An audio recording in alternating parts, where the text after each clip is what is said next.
Can a person lose their salvation?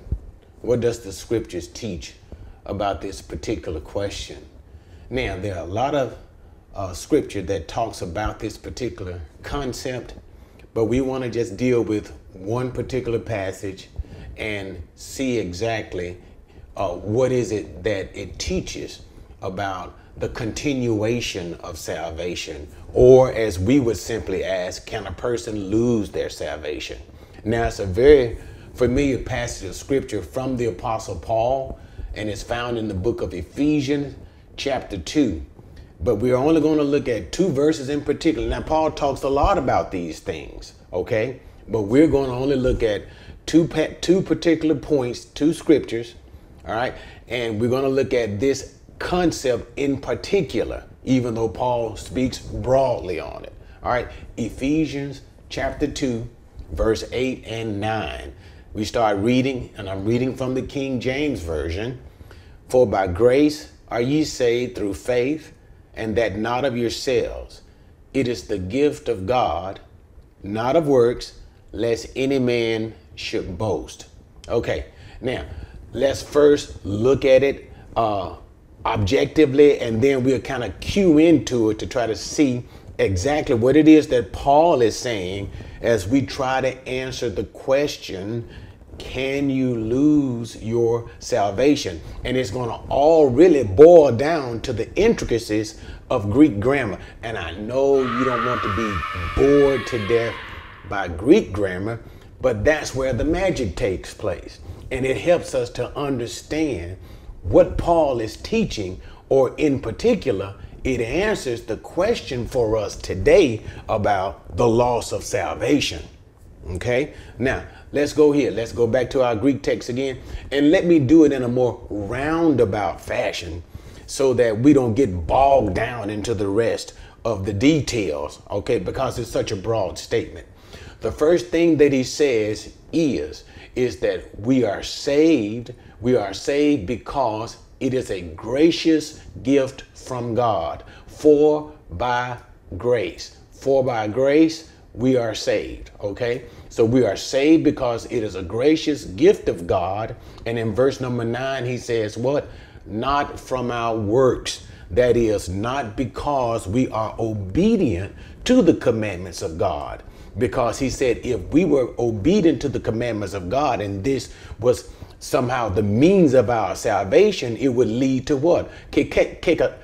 Kakestai, which literally is translated here as boasting. All right. So therefore, our gift of salvation comes from God so that we would not boast in how wonderful we are. All right.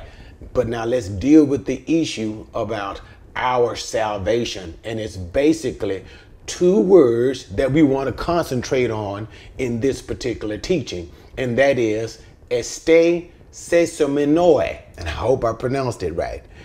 So here's what he says. For by grace, you got it?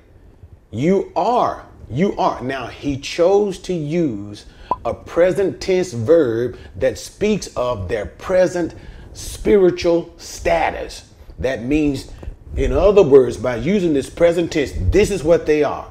They are saved, and that is the idea that he's trying to use from sotsoi, which means to be set to save. Okay, he's using the idea you are presently saved, but then when he talks about that salvation, when he uses the term for by grace you are saved, he says sesomenoi. He says this word. Now, what's special about this word? Okay, so let me take my time. This is what you call a perfect participle. Okay, it is a perfect passive participle. And what does it do? It says that there was an action that was completed sometime in the past. And by him using this perfect participle, notice he says the este, he uses the present tense verb are with the perfect participle, you have been saved. So actually what he says is this: for by grace you have been saved. So what does the perfect participle do? What it does is it tells us that our salvation is something that took place in the past, and the power of that perfect participle is that it has continuing results. What does it mean? Okay, continuing result means this, that it does not stop. It does not stop. So therefore, by using the perfect participle with the verb to save, and then he says, notice, stay. He uses that present tense verb, you are. What is he saying? You are saved, and that salvation which took place at some point in the past will continue on throughout in the future. It will have continuing result. So therefore, what do we learn here? That in our close examination of this particular Greek construction, our salvation is not something that ever comes to an end. Now we have an answer to our question. Does a person lose their salvation? And as we've looked at it in 2 and 8, the answer is no.